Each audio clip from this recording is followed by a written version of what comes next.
Hello children, welcome to Let's Learn Primary Basics. Hello children, आज इस video में हम क्लास 4 का मेधावी का सैम्पल पेपर सॉल्व करेंगे। आइए शुरू करते हैं। इसमें सेक्शन ए पहले मैथ्स वाला है, तो आइए मैथ्स के क्वेश्चंस देखते हैं। पहला क्वेश्चन है 19 metre and 9 centimetre is equal to कितने मीटर। अब आपको पता होगा कि 19 मीटर और 9 सेंटीमीटर को हमें मीटर में बदलना है, तो इसका मतलब हमें इस सेंटीमीटर को मीटर में बदलना होगा।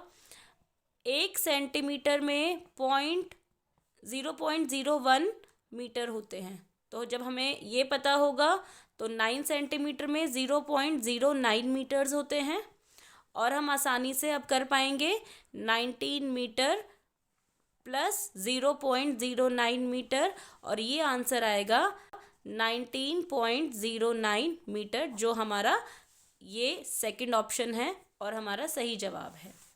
इसके बाद अगला क्वेश्चन है अकॉर्डिंग टू इंग्लिश कैलेंडर, अंग्रेजी कैलेंडर के अनुसार वर्ष 2023 में 30 या 30 से कम दिनों वाले महीनों की क्या संख्या होगी। तो आपको पता होगा 30 दिन किस महीने में होते हैं। अप्रैल में होते हैं, जून में होते हैं, सितंबर में होते हैं और नवंबर में होते हैं, और फरवरी में 30 से कम दिन होते हैं। तो ये कितने महीने हुए, 1 2 3 4 5, तो सेकंड वाला ऑप्शन है हमारा सही जवाब। 5 महीने एक साल में ऐसे होते हैं जिनमें 30 और 30 से कम दिन होते हैं। हम इसके नीचे आएंगे। क्वेश्चन नंबर 3 है कि स्मॉलेस्ट 6 डिजिट नंबर और बिगेस्ट 4 डिजिट नंबर का डिफरेंस, मतलब अंतर, और जहाँ डिफरेंस पूछा जाए तो इसका मतलब हमें माइनस करना है। तो स्मॉलेस्ट 6 डिजिट नंबर क्या होगा, 1000000, दैट मीन्स 1,00,000। 1 2 3 4 5 6। स्मॉलेस्ट सबसे छोटा 6 अंकों की जो संख्या होती है वो होती है 1,00,000, और बिगेस्ट 4 डिजिट नंबर 4 अंकों की सबसे बड़ी संख्या होती है 9,999, और हमें इनका माइनस करना है। क्या आएगा, 10 में से 9 गए तो 1, और यहाँ पर फिर आ जाएगा 9 में से 9 गए 0 0 0, और यहाँ पर था 9, तो 90,001 हमारा सही उत्तर है, जो कि है ऑप्शन बी। नेक्स्ट क्वेश्चन में हमें ये फिगर्स दी हुई हैं 4, और हमें पूछा है कि इसमें से शेडेड एरिया 1/5 1/5 कौन सा फिगर शो कर रही है। तो हम अगर यहाँ पर देखेंगे तो इसमें 5 शेडेड पार्ट है और टोटल पार्ट है 10। हम यही करते हैं, ऊपर आता है शेडेड पार्ट और नीचे आते हैं टोटल पार्ट्स। तो 5/10 को हम 1/2 भी लिख सकते हैं, इक्विवेलेंट फ्रैक्शन। इसमें है 4 शेडेड पार्ट हैं और टोटल पार्ट हैं 6, और इसका इक्विवेलेंट फ्रैक्शन होगा 2/3, क्योंकि 2 से दोनों को हम भाग कर देंगे।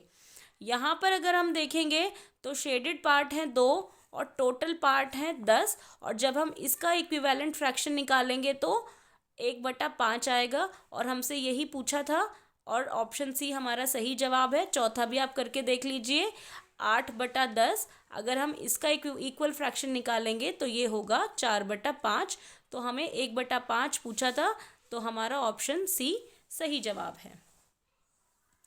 इसके बाद अगला क्वेश्चन है कि मोहन जो है वो डेली 650 रुपये कमाता है, ठीक है, और उसमें से 175 रुपये वो अपने भाई के पिगी बैंक यानी गुल्लक में डाल देता है।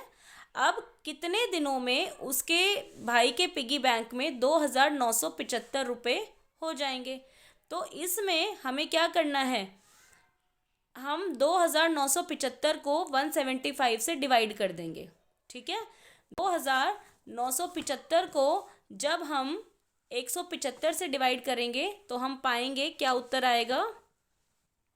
अब इसमें ये कंफ्यूज नहीं होना कि हमें इससे कुछ करना है, ये हमें सिर्फ बताया गया है कि वो डेली 650 रुपये कमाता है। इसको हम सॉल्यूशन में कहीं यूज़ नहीं करेंगे, क्वेश्चन को हल करने में कहीं यूज़ नहीं करेंगे।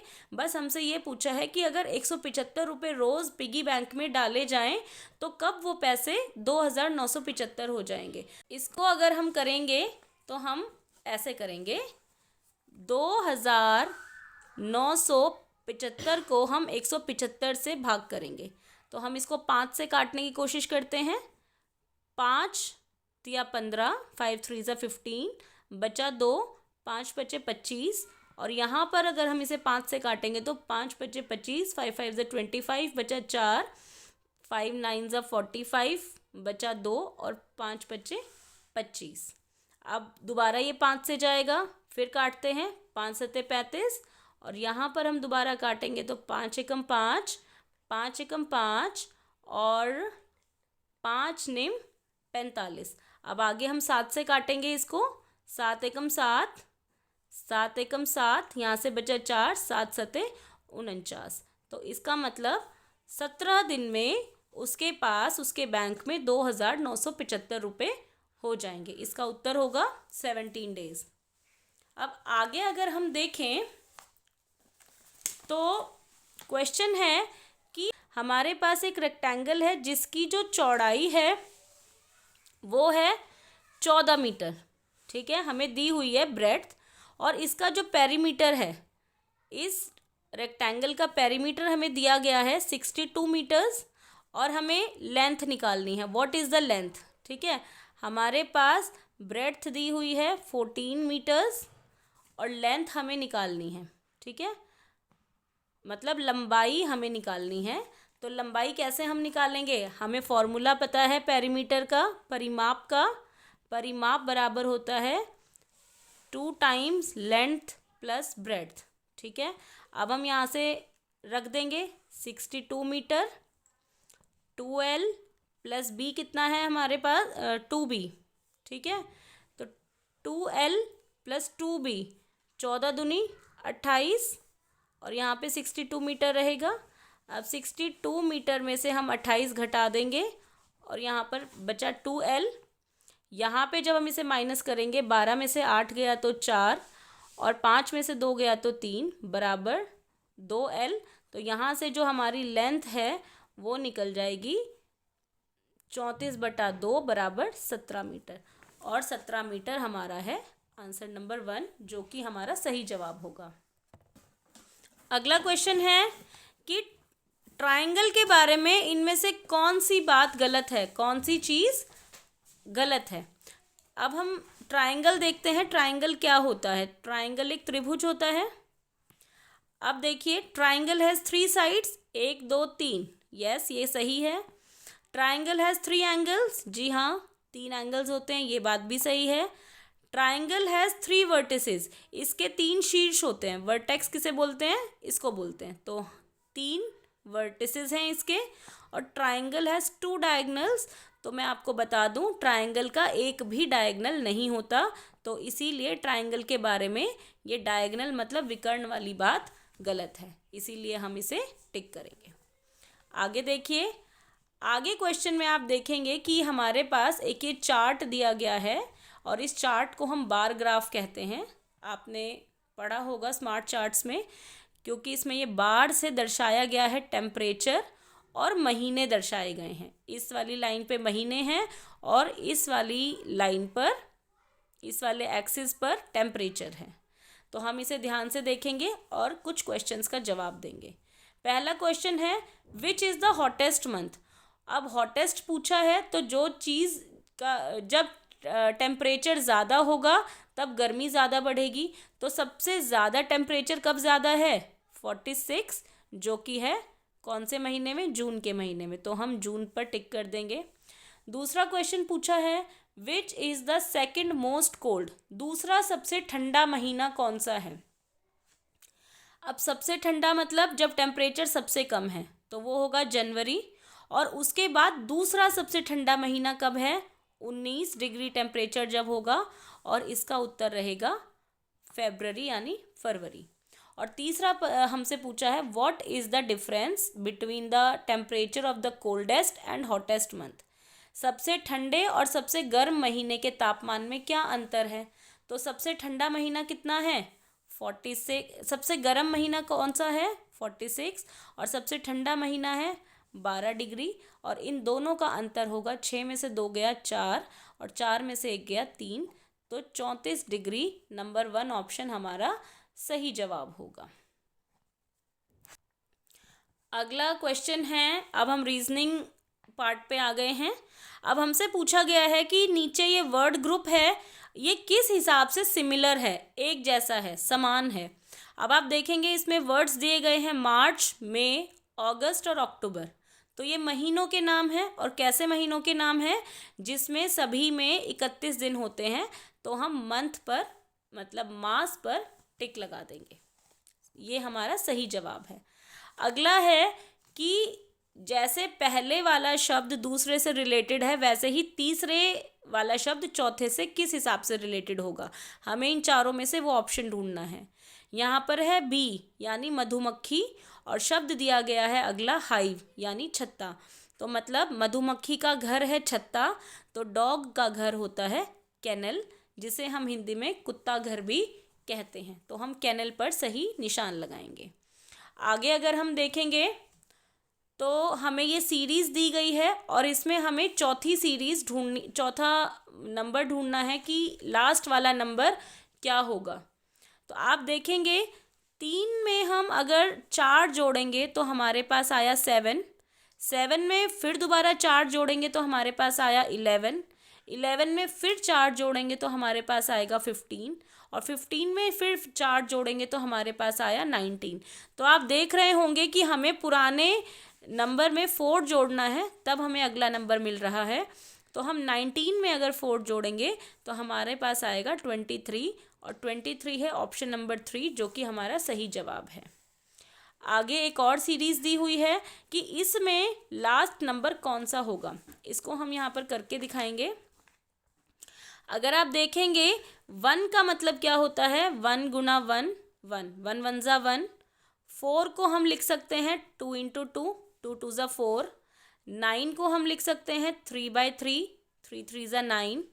16 को हम लिख सकते हैं 4/4, 4 4 ज़ा 16। और 25 को हम लिख सकते हैं 5 × 5 मतलब 5 5 ज़ा 25। तो आप देख रहे हैं कि सीरीज़ में 1 2 3 4 5 बढ़ रहा है, और वो खुद से ही मल्टीप्लाई हो रहा है। तो अगला नंबर हम 6 को 6 से मल्टीप्लाई करेंगे, और 6 6 ज़ा आएगा 36, जो कि है ऑप्शन 3 हमारा सही जवाब होगा। इसके बाद अगला क्वेश्चन है कि हमें ऑड वन आउट ढूंढना है, और किस तरीके से हम ढूंढेंगे। देखिए पेन है, पेंसिल है, मार्कर है और बुक है। अब इसमें अगर आप देखेंगे तो पेन, मार्कर और पेंसिल तीनों चीज़ों से हम लिखते हैं, और बुक को हम पढ़ते हैं, तो इसीलिए बुक ऑड वन आउट है। और अगला है साइकिल, स्कूटर, बाइक और कार। इसमें आप देखेंगे कि बाइक, कार और स्कूटर तीनों में बैटरी लगी होती है, और तीनों पेट्रोल वगैरह से चलते हैं। लेकिन साइकिल में ऐसा कुछ नहीं है, ये तीनों पोल्यूशन फैलाते हैं, साइकिल पोल्यूशन भी नहीं फैलाती है, तो इसीलिए साइकिल ऑड वन आउट है। अब इसमें एक हमें फिगर दी हुई है जिसका 1/4 हिस्सा कटा हुआ है। हमें इन उत्तर आकृतियों में से, आंसर फिगर्स में से करेक्ट ऑप्शन ढूंढना है। तो आप देखेंगे यहीं पे अगर आप पेंसिल से बनाकर देखेंगे तो ये कुछ इस तरीके से हम पूरी कर देंगे। ये सर्कल भी कुछ इस तरीके से पूरा हो रहा है। तो ऐसी अगर हम ऑप्शन देखेंगे तो वो है ऑप्शन 3 हमारा सही जवाब है। इसमें आप पेंसिल से रफ बनाकर भी देख सकते हैं, आपको आइडिया हो जाएगा किस तरीके से हमें करना है। अब आगे है इंडिया की जो करेंसी है वो है रुपी, यूएसए की करेंसी है डॉलर, और बांग्लादेश की करेंसी क्या होगी। बांग्लादेश की करेंसी होती है टका, और दिनार होती है कुवैत की, इराक की। आगे क्वेश्चन अगर आप देखेंगे, हमें फिर से ये 1/4 जो हिस्सा कटा हुआ है इसको पूरा करना है। तो अगर हम इस वाले 1/4 को चेक करें तो आप देखेंगे कि बीच में कितनी नीडल्स हैं, या कितनी स्टिक्स कह सकते हैं हम, 2 हैं। तो यहाँ पर 2 स्टिक्स वाला आंसर है, आंसर 3, इसीलिए ये सही जवाब है। ये भी गलत होगा क्योंकि 1 स्टिक है यहाँ पर, ये भी गलत होगा, और यहाँ पर 3 स्टिक्स हैं, ये भी नहीं चाहिए। अगर आप हर एक 1/4 वाले हिस्से में देखेंगे तो 2 स्टिक्स है, तो इसमें भी 2 स्टिक्स वाला सही जवाब है। ये बहुत ही आसान क्वेश्चन है। आपको इस फिगर में स्क्वायर मतलब वर्गों की संख्या गिननी है। तो आप देखिएगा 1 2 3, 4 और एक ये बड़ा वाला स्क्वायर। बहुत ही आसान है, इसका आंसर है आंसर नंबर 2। आगे हम देखते हैं जनरल अवेयरनेस और करंट अफेयर्स वाले जो क्वेश्चंस हैं। यहाँ हमसे पूछा है on the basis of area, क्षेत्रफल के आधार पर what is the rank of India, विश्व में भारत का कौन सा स्थान है। ठीक है, तो अगर मैं बताऊं आपको कि भारत विश्व में 7वां सबसे बड़ा देश है, तो हम इस 7th पे टिक करेंगे। और अगर हम इसकी सीरीज देखें तो कुछ इस तरीके से बनेगी। सबसे बड़ा देश है रशिया, रूस, फिर उससे छोटा है कनाडा, उससे छोटा है यूनाइटेड स्टेट्स, उससे छोटा है चाइना यानी चीन, उससे छोटा है ब्राज़ील, उससे छोटा है ऑस्ट्रेलिया, और 7वें नंबर पर आएगा भारत, इंडिया। ठीक है, तो इसीलिए इंडिया जो है 7वां सबसे बड़ा देश है क्षेत्रफल के आधार पर। और अगर जनसंख्या के आधार पर आपसे पूछा जाए, पॉपुलेशन के आधार पर, तो इंडिया नंबर 1 पे है, और नंबर 2 पे है चाइना, और नंबर 3 पर है यूनाइटेड स्टेट्स। ठीक है, अमेरिका। अगला क्वेश्चन है करंटली, अभी आजकल वर्तमान में the number of states in India are, तो वर्तमान में भारत में राज्यों की संख्या है 28, तो हम 28 पर टिक करेंगे। और 8 यूनियन टेरिटरीज मतलब 8 केंद्र शासित प्रदेश हैं। आपसे ये भी पूछा जा सकता है। आगे आप देखेंगे इन चारों में से कौन सा प्राइमरी यानी प्राथमिक रंग है, प्राइमरी कलर। तो ब्लैक और वाइट दोनों नेचुरल कलर्स होते हैं, और प्राइमरी कलर्स उन्हें कहते हैं जो किसी से मिलकर नहीं बनते। तो ऐसे 3 कलर्स होते हैं, येलो, रेड और ब्लू। और ग्रीन कलर जो होता है वो येलो और ब्लू को मिलाकर बनाते हैं, तो ये सेकेंडरी कलर है। येलो जो है वो हमारा प्राइमरी कलर होगा, और हम येलो पर टिक लगाएंगे। आगे है Bhakra Nangal dam is built on which river, Bhakra Nangal dam Sutlej नदी पर बना हुआ है, तो हम सतलुज पर टिक कर देंगे। आगे है which is the national sport of India, Bharat का राष्ट्रीय खेल कौन सा है। भारत का राष्ट्रीय खेल है हॉकी, और हॉकी के जादूगर जो थे ध्यानचंद, उनके जन्मदिन को स्पोर्ट्स डे के रूप में मनाते हैं। ये भी मैं आपको बताती चलूँ, जो होता है 29 अगस्त को, 29 अगस्त को। Which sport does Neeraj Chopra play, Neeraj Chopra कौन सा खेल खेलते हैं। तो ये तो बिल्कुल जग जाहिर बात है, नीरज चोपड़ा जैवलिन थ्रो करते हैं, भाला फेंकते हैं, और इसमें वो ओलंपिक पदक विजेता भी हैं। आगे हैं कि श्रीमती द्रौपदी मुर्मू भारत की वर्तमान राष्ट्रपति हैं, अभी करंट में प्रेसिडेंट हैं श्रीमती द्रौपदी मुर्मू। इनसे पहले भारत के राष्ट्रपति कौन थे, तो इनसे पहले भारत के राष्ट्रपति थे श्री रामनाथ कोविंद। प्रतिभा पाटिल सबसे पहली महिला राष्ट्रपति रही हैं। मनमोहन सिंह हमारे देश के प्रधानमंत्री रहे हैं, और मनीष सिसोदिया हमारे दिल्ली के एजुकेशन मिनिस्टर यानी शिक्षा मंत्री भी रहे हैं, और डिप्टी चीफ मिनिस्टर भी रहे हैं। और यहाँ पर मैं आपको बता दूँ, द्रौपदी मुर्मू क्योंकि करंट में प्रेसिडेंट हैं, ये सबसे यंग प्रेसिडेंट हैं, सबसे छोटी उम्र की राष्ट्रपति द्रौपदी मुर्मू हैं, और इनका जन्म भारत की आज़ादी के बाद हुआ था। बाकी सभी प्रेसिडेंट जो रहे हैं उनका जन्म आज़ादी से पहले हुआ था। केवल द्रौपदी मुर्मू ऐसी हैं जिनका जन्म 1958 और 20 जून डेट थी। तो ये सबसे यंग राष्ट्रपति हैं हमारे देश की। आगे हैं who is known as iron man of India, Bharat के लौह पुरुष सरदार वल्लभ भाई पटेल जी थे। आगे हैं who hoists the national flag on Independence Day, स्वतंत्रता दिवस के मौके पर ध्वजारोहण कौन करता है, भारत के प्रधानमंत्री करते हैं। और प्रधानमंत्री जो हैं वो झंडा फहराने के बाद राष्ट्र के नाम संबोधन करते हैं, एक स्पीच भी देते हैं लाल किले की प्राचीर से, और लाल किले पर इंडिपेंडेंस डे का झंडा फहराया जाता है। Who is called as the father of Indian constitution, भारतीय संविधान के जनक रहे हैं बी आर अम्बेडकर, उनको कहा जाता है। अब आगे कुछ टेक्स्ट बुक के क्वेश्चंस हैं। आपकी जो पाठ्य पुस्तक है उसके 20 क्वेश्चंस आते हैं मेधावी में, तो वो भी देख लेते हैं। इनमें से कौन अंडे नहीं देता? Which of the following does not ले एग? क्रोकोडाइल अंडा देता है, डक भी अंडा देता है, टॉर्टोइज भी अंडा देता है, बैट एक प्रकार का मैमल है, और मैमल्स जो हैं वो बेबीज को जन्म देते हैं, वो एग्स ले नहीं करते हैं। आगे है खेजड़ी ट्री इज फाउंड इन। खेजड़ी पेड़ मुख्यतः कहाँ पाया जाता है? थार मरुस्थल में। तो डेजर्ट एरिया है थार मरुस्थल, वहाँ पर खेजड़ी ट्री पाया जाता है। आगे है which of the following is not soluble in water. Salt घुलनशील है, घुल जाता है पानी में। शुगर को भी अगर पानी में घोलते हैं तो घुल जाती है। लेमन जूस, नींबू का रस भी घुल जाता है। ऑयल अगर आप घोलेंगे तो एक बार घुल जाएगा, लेकिन थोड़ी देर छोड़ देंगे तो ऑयल पानी के ऊपर एक लेयर बना लेता है। जैसे आपने सब्जियों में देखा होगा, तरी वाली सब्जियों में सब्जी बनते टाइम तो वो घुल जाता है, लेकिन थोड़ी देर आप सब्जी रख देंगे तो ऑयल एक लेयर बना लेता है। और इसी वजह से आप अगर जानते होंगे, डेंगू या बारिश के दिनों में या मलेरिया के दिनों में पानी में, कूलर में लोग पेट्रोल भी डालते हैं। और क्योंकि जो पेट्रोल होता है वो एक लेयर बना लेता है, एक प्रकार का ऑयल होता है, और इसीलिए मच्छर नहीं पनपते। तो इसका सही जवाब होगा oil. Bihu festival is celebrated in which state? Assam में मनाया जाता है बिहू फेस्टिवल, और ये एक प्रकार का फसलों का त्यौहार है, हार्वेस्ट फेस्टिवल है।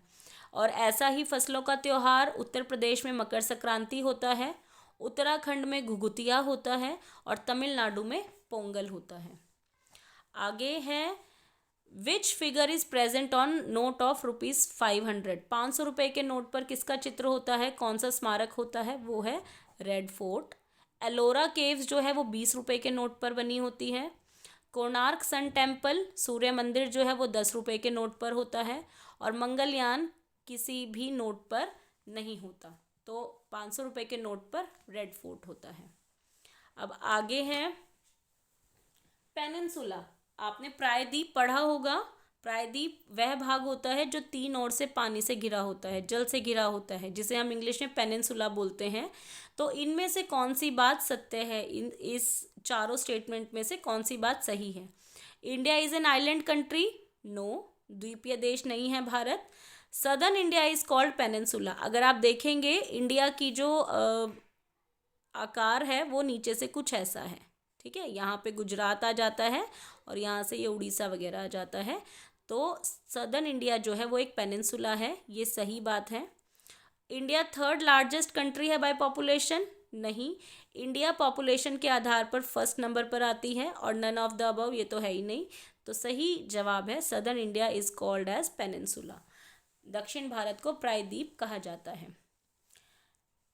Which is the longest river of India and flows into Bay of Bengal? तो भारत की सबसे जो लंबी नदी है या बड़ी नदी है वो है गंगा, और गंगा की लंबाई है, बहुत आसान है याद करना, 25 किलोमीटर, ठीक है, 2525। और आप इसको कैसे याद रख सकते हैं? 25 किलोमीटर। आगे क्वेश्चन है which statement is not true about water? मतलब कौन सी स्टेटमेंट पानी के बारे में गलत है? पहली है it boils at 100 degree centigrade, यह 100 डिग्री पर उबलता है, सही बात है। It freezes at 0 degree centigrade, कि यह 0 डिग्री सेल्सियस पर जम जाता है। जी हाँ, बर्फ 0 डिग्री सेल्सियस पर जम जाती है। Sea water can be use for drinking, क्या समुद्र का जल पीने योग्य होता है? नहीं होता, क्योंकि उसमें बहुत सारा नमक होता है और नमकीन पानी नहीं पिया जाता। तो ये पानी के बारे में गलत स्टेटमेंट है। और चौथा भी देख लेते हैं, rain water is purest form of water, वर्षा जल जो होता है वो सबसे शुद्धतम रूप होता है जल का। तो ये भी सही बात है। तो हमसे गलत पूछा था, तो गलत वाला स्टेटमेंट है कि समुद्र का जल पानी पीने योग्य नहीं होता। आगे है choose the wrong statement. Wrong statement पर हमें चुनाव करना है। Lok Sabha and Rajya Sabha are the parts of Parliament. कि लोकसभा और राज्यसभा संसद का भाग है? Yes. President is the head of Supreme Court. क्या राष्ट्रपति उच्चतम न्यायालय का मुखिया होता है? नहीं। उच्चतम न्यायालय का जो मुखिया होता है वो होता है चीफ जस्टिस ऑफ इंडिया, जिसे हम शॉर्ट में CJI भी बोलते हैं, मुख्य न्यायाधीश भी बोलते हैं हिंदी में। और प्रेसिडेंट जो होते हैं वो होते हैं first citizen of India, Bharat के पहले नागरिक होते हैं, भारत के राष्ट्रपति यानी president. Narendra Modi is the prime minister of India. Yes. और president is not elected by the general public. जी हाँ, राष्ट्रपति का चुनाव करने के लिए आम जनता के द्वारा चुनाव नहीं किया जा सकता। राष्ट्रपति के चुनाव के लिए लोकसभा के जो मेंबर्स होते हैं प्लस राज्यसभा के जो मेंबर्स होते हैं और जो विधानसभा होती हैं राज्यों की, वो सभी मेंबर्स, विधानसभा के जो सदस्य होते हैं, ये सभी मेंबर्स एक सीक्रेट पोल के ज़रिए प्रेसिडेंट का चुनाव करते हैं। लोकसभा, राज्यसभा और राज्य की विधानसभाओं के जो मेंबर्स होते हैं वो प्रेसिडेंट का चुनाव करते हैं, आम पब्लिक नहीं करती है। ठीक है, तो इसका जो रॉन्ग स्टेटमेंट है वो है president is the head of chief justice of India. ये रॉन्ग स्टेटमेंट है। आगे आप देखेंगे बहुत पूछा जाता है ये सवाल, highest mountain peak in India. India की जो हाईएस्ट माउंटेन पीक है वो होती है कंचनजंगा। ठीक है, माउंट एवरेस्ट विश्व की है। और सेकंड नंबर पर है नंदा देवी। इंडिया में सेकंड नंदा देवी है, फर्स्ट कंचनजंगा है। और K2 को ही कंचनजंगा भी बोलते हैं, ये ऑप्शन गलत दे रखा है। कंचनजंगा को ही K2 बोला जाता है। अब हिंदी का पोर्शन आ गया है। सही मिलान नहीं है। देखिए, हाथी को कुंजर कहते हैं, कुंजर हाथी का पर्यायवाची शब्द होता है। वनराज को सिंह भी कहते हैं, सिंह वनराज का पर्यायवाची है। मेघ का पर्यायवाची यहाँ पर जलज दे रखा है, जो कि गलत है, क्योंकि जलज कमल का पर्यायवाची होता है, तो ये गलत मिलान है। और वर्षा को हम बरखा भी कहते हैं, ये सही है। आगे है, कौन सा वाक्य सही नहीं है? तुम्हारा नाम क्या है? मुझे कोई काम नहीं करना है। तुम्हें झूठ नहीं कहना चाहिए। हे राम, वह चोर था। तो मुझे कोई काम नहीं करना है, ये जो वाक्य है ये सही नहीं है, इसीलिए हम इसको टिक करेंगे। मुझे कोई काम नहीं करना बोलेंगे हम। आगे देखिए, 2 कथन दिए गए हैं, इनमें से हमें चुनाव करना है कौन सा सही नहीं है। गांधी जी का जन्म गुजरात के गांधीनगर में हुआ था, पहला कथन है। उन्हें राष्ट्रपिता कहा जाता है, यह दूसरा कथन है। तो दूसरा कथन तो ठीक है, लेकिन गांधी जी का जन्म गुजरात के गांधीनगर में नहीं हुआ था, पोरबंदर में हुआ था, तो इसीलिए पहला कथन गलत है। तो इसीलिए पहला कथन पे हम टिक करेंगे। और चौथा है, कौन सा मुहावरा अपने सही अर्थ से नहीं जुड़ा है? आसमान के तारे तोड़ना, मुश्किल कार्य करना सही है। पसीना बहाना यानी गर्मी में बैठना, ये गलत है, क्योंकि पसीना बहाना का अर्थ होता है मेहनत करना। मेहनत करना को हम पसीना बहाना के रूप में मुहावरा करते हैं, तो ये गलत है। 9-2-11 होना मतलब चंपत हो जाना, भाग जाना। और ईद का चांद होना का अर्थ होता है बहुत दिन बाद दिखाई देना। अगला क्वेश्चन है, हुदहुद के बारे में कौन सा कथन सही नहीं है? इसकी पूंछ लाल होती है। जी नहीं, हुदहुद की पूंछ पर काली और सफ़ेद धारियाँ होती है, तो यही गलत ऑप्शन है। इसके सिर पर कलगी होती है। यस, यह पेड़ पर घोंसला बनाती है। इसे हजामिन चिड़िया भी कहते हैं, तो इसकी पूंछ लाल होती है, ये वाला ऑप्शन गलत है। आगे अगर हम इंग्लिश के पोर्शन में आएंगे तो बड़े मज़ेदार क्वेश्चंस हैं। Who is the writer of the story Alice in Wonderland? Alice in Wonderland के राइटर कौन हैं? तो उसके जो ऑथर हैं वो हैं लुइस कैरल, ये आपको याद करना पड़ेगा। आगे है, who was the teacher of Helen Keller? Helen Keller एक ऐसी लड़की थी जो 19 महीने की उम्र में उनको देखना बंद हो गया था और उनको सुनना भी बंद हो गया था, तो उनके पापा ने एक टीचर नियुक्त की थी जिसका नाम था मिसेस सुलिवान। तो ये इसका सही जवाब है। आगे है opposite of word hope. Hope का ऑपोजिट होता है डिस्पेयर। अनहोप कोई वर्ड नहीं होता, नो होप भी नहीं होता। सिंक का मतलब होता है डूबना, और सिंक का ऑपोजिट होता है फ्लोट। तो इसीलिए होप का ऑपोजिट होगा डिस्पेयर। अगला है select the pair which is incorrect. गलत पर निशान लगाना है। लॉयर जो हैं वो क्लाइंट से डील करते हैं, डॉक्टर पेशेंट्स की जांच करते हैं, उन्हें ठीक करते हैं, टीचर स्टूडेंट्स को पढ़ाते हैं, किंग और क्वीन, यहाँ पर किंग की पत्नी क्वीन होती है, तो यही कुछ गलत ऑप्शन है। आगे है Pinocchio was a puppet made of would. Pinocchio जो है एक कठपुतली है जो लकड़ी की बनी हुई है। Whenever he used to lie, जब भी वो झूठ बोलता था तो हिज नोज वुड ग्रो, उसकी नाक बड़ी हो जाती थी। ये आपने कार्टून में भी देखा होगा, तो ये भी मुझे बड़ा अच्छा क्वेश्चन लगा। तो अगर आपको ये पेपर समझ आया होगा मेधावी का क्लास 4 का, तो आप इस वीडियो को लाइक कीजिए, शेयर कीजिए, ध्यान से समझिए और मेधावी की तैयारी कीजिए। कुछ ही दिनों में मेधावी का पेपर होने वाला है। अगर चैनल पर नए हैं तो प्लीज़ सब्सक्राइब, क्योंकि बहुत सारी वीडियोस चैनल पर अवेलेबल हैं और नई नई वीडियोस लेकर हम आते रहते हैं। तो till the next video keep learning and आपका दिन